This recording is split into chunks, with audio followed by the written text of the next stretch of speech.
بسم اللہ الرحمن الرحیم۔ السلام علیکم، کیسے ہیں آپ سب؟ انشاءاللہ سبھی ٹھیک ہوں گے اور اللہ کی رحمتوں کے سائے میں ہوں گے۔ سورۃ البقرہ کی آیت نمبر 186 میں اللہ تعالیٰ فرماتے ہیں، جب میرے بندے میرے بارے میں آپ سے سوال کریں تو آپ کہہ دیں کہ میں بہت ہی قریب ہوں، ہر پکارنے والے کی پکار کو جب بھی وہ مجھے پکارے قبول کرتا ہوں۔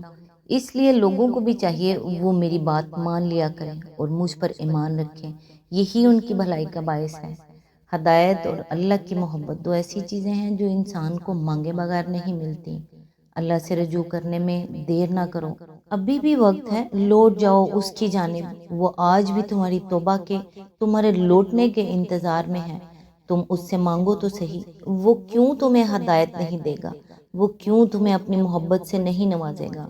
بس پہلا قدم تمہیں اٹھانا اور بہت ساری دعائیں کرنی ہیں، پھر دیکھنا وہ کیسے کیسے تمہارے لیے راستے بناتا ہے، کیسے تمہارے لیے غیب سے مدد بھیجتا ہے۔ اللہ تعالیٰ ہم سب کو نیکی کی ہدایت دے اور ہماری تمام دعائیں قبول فرمائے، آمین۔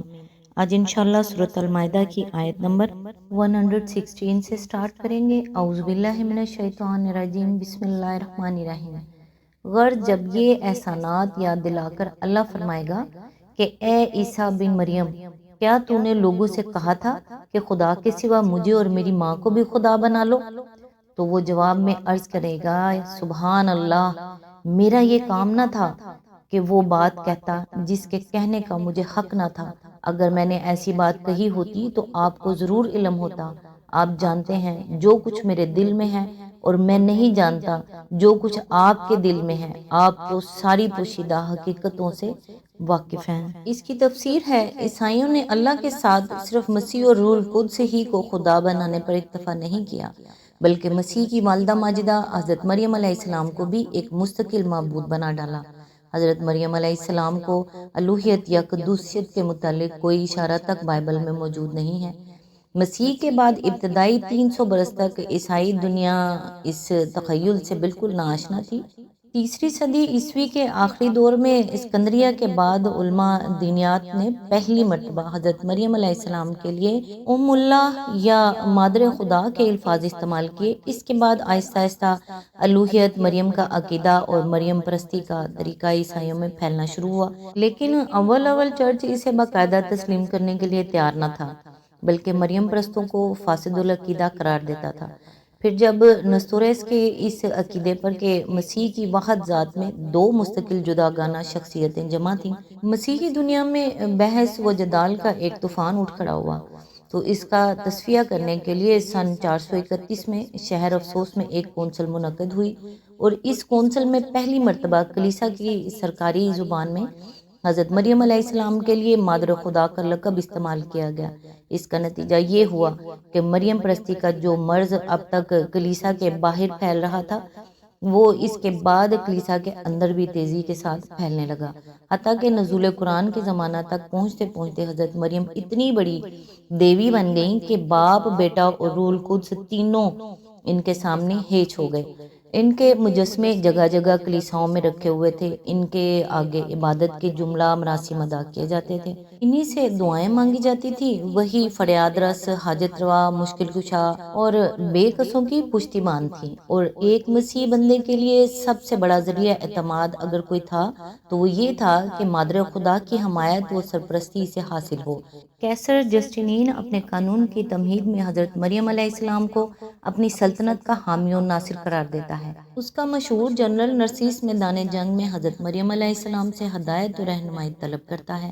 نبی صلی اللہ علیہ وآلہ وسلم کے ہم عصر کیسر ہرقل نے اپنے جھنڈے پر مادر خدا کی تصویر بنا رکھی تھی، اور اسے یقین تھا کہ اس تصویر کی برکت سے یہ جھنڈا سرنگوں نہ ہوگا۔ اگرچہ بعد کی صدیوں میں تحریک اصلاح کے اثر سے پروٹسٹنٹ عیسائیوں نے مریم پرستی کے خلاف شدت سے آواز اٹھائی، لیکن رومن کیتھولک کلیسا آج تک اس مسلک پر قائم ہے۔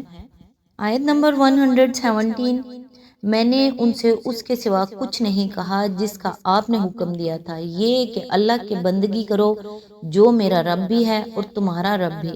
میں اسی وقت تک ان کا نگران تھا جب تک کہ میں ان کے درمیان تھا۔ جب آپ نے مجھے واپس بلا لیا تو آپ ان پر نگران تھے، اور آپ تو ساری ہی چیزوں پر نگران ہیں۔ آیت نمبر 118، اب اگر آپ انہیں سزا دیں تو وہ آپ کے بندے ہیں، اور اگر معاف کر دیں تو آپ غالب اور دانا ہیں۔ آیت نمبر 119، تب اللہ فرمائے گا یہ وہ دن ہے جس میں سچوں کو ان کی سچائی نفع دیتی ہے، ان کے لیے ایسے باغ ہیں جن کے نیچے نہریں بہہ رہی ہیں، یہاں وہ ہمیشہ رہیں گے، اللہ ان سے راضی ہو اور وہ اللہ سے، یہی بڑی کامیابی ہے۔ آیت نمبر 120، زمین اور آسمانوں اور تمام موجودات کی بادشاہی اللہ ہی کے لیے ہے اور وہ ہر چیز پر قدرت رکھتا ہے۔ سورہ المائدہ یہاں پر مکمل ہوتی ہے اور آگے انشاءاللہ ہم سورۃ انعام سے سٹارٹ کرتے ہیں۔ بسم اللہ الرحمن الرحیم۔ آیت نمبر 1، تعریف اللہ کے لیے ہے جس نے زمین اور آسمان بنائے، روشنی اور تاریکیاں پیدا کی، پھر بھی وہ لوگ جنہوں نے دعوت حق کو ماننے سے انکار کر دیا ہے اور دوسروں کو اپنے رب کا ہمسر ٹھہرا رہے ہیں۔ اس کی تفسیر ہے، یاد رہے کہ مخاطب و مشرکین عرب ہیں جو اس بات کو تسلیم کرتے تھے کہ زمین و آسمان کا خالق اللہ ہے، وہی دن نکالتا اور رات لاتا ہے اور اسی نے آفتاب و مہتاب کو وجود بخشا ہے۔ ان میں سے کسی کا بھی یہ عقیدہ نہ تھا کہ یہ کام لات یا حبل یا عزا یا کسی اور دیوی یا دیوتا کے ہیں، اس لیے ان کو خطاب کرتے ہوئے فرمایا جا رہا ہے کہ نادانو، جب تم خود یہ مانتے ہو کہ زمین و آسمان کا خالق اور گردش لیل و نہار کا فاعل اللہ ہے، تو یہ دوسرے کون ہوتے ہیں کہ ان کے سامنے سجدے کرتے ہو، نظریں اور نیازیں چڑھاتے ہو، دعائیں مانگتے ہو اور اپنی حاجتیں پیش کرتے ہو؟ روشنی کے مقابلے میں تاریکیوں کو بصیغہ جمع بیان کیا گیا، کیونکہ تاریکی نام ہے عدم نور کا، اور عدم نور کے بے شمار مدارج ہیں، اس لیے نور واحد ہے اور تاریکیاں بہت ہیں۔ آیت نمبر 2، وہی ہے جس نے تم کو مٹی سے پیدا کیا، پھر تمہارے لیے زندگی کی ایک مدت مقرر کر دی اور ایک دوسری مدت اور بھی جو اس کے ہاں طے شدہ ہے، مگر تم لوگ ہو کہ شک میں پڑے ہوئے ہو۔ اس کی تفسیر ہے، انسانی جسم کے تمام اجزاء زمین سے حاصل ہوتے ہیں، کوئی ایک ذرہ بھی اس میں غیر عرضی نہیں ہے، اس لیے فرمایا کہ تم کو مٹی سے پیدا کیا گیا ہے، یعنی قیامت کی گھڑی جب کہ تمام اگلے پچھلے انسان ازسر نو زندہ کیے جائیں گے اور حساب دینے کے لیے اپنے رب کے سامنے حاضر ہوں گے۔ آیت نمبر 3، وہی ایک خدا آسمانوں میں بھی ہے اور زمین میں بھی، تمہارے کھلے اور چھپے سب حال جانتا ہے، اور جو برائی یا بھلائی تم کماتے ہو اس سے خوب واقف ہے۔ آیت نمبر 4، لوگوں کا حال یہ ہے کہ ان کے رب کی نشانیوں میں سے کوئی نشانی ایسی نہیں جو ان کے سامنے آئی ہو اور انہوں نے اس سے منہ نہ موڑ لیا ہو۔ آیت نمبر 5، چنانچہ اب جو حق ان کے پاس آیا تو اسے بھی انہوں نے جھٹلا دیا، اچھا جس چیز کا وہ اب تک مذاق اڑاتے رہے ہیں، عنقریب اس کے متعلق کچھ خبریں انہیں پہنچیں گی۔ اس کی تفسیر ہے، اشارہ ہے ہجرت اور ان کامیابیوں کی طرف جو ہجرت کے بعد اسلام کو پے در پہ حاصل ہونے والی تھی۔ جس وقت یہ اشارہ فرمایا گیا تھا اس وقت نہ کفار یہ گمان کر سکتے تھے کہ کس قسم کی خبریں انہیں پہنچنے والی ہیں، اور نہ مسلمانوں ہی کے ذہن میں اس کا کوئی تصور تھا، بلکہ نبی صلی اللہ علیہ وآلہ وسلم خود بھی آئندہ کے امکانات سے بے خبر تھے۔ نمبر 6، کیا انہوں نے دیکھا نہیں کہ ان سے پہلے کتنی ایسی قوموں کو ہم ہلاک کر چکے ہیں جن کا اپنے اپنے زمانہ میں دور دورہ رہا ہے، ان کو ہم نے زمین میں وہ اقتدار بخشا تھا جو تمہیں نہیں بخشا ہے، ان پر ہم نے آسمان سے خوب بارشیں برسائیں اور ان کے نیچے نہریں بہا دی، مگر جب انہوں نے کفران نعمت کیا تو آخر کار ہم نے ان کے گناہوں کی پاداش میں انہیں تباہ کر دیا اور ان کی جگہ دوسرے دور کی قوموں کو اٹھایا۔ آج تک کے لیے اتنا ہی، نیکسٹ انشاءاللہ آیت نمبر 7 سے سٹارٹ کریں گے، تب تک کے لیے دعاؤں میں یاد رکھیے گا۔ اللہ حافظ۔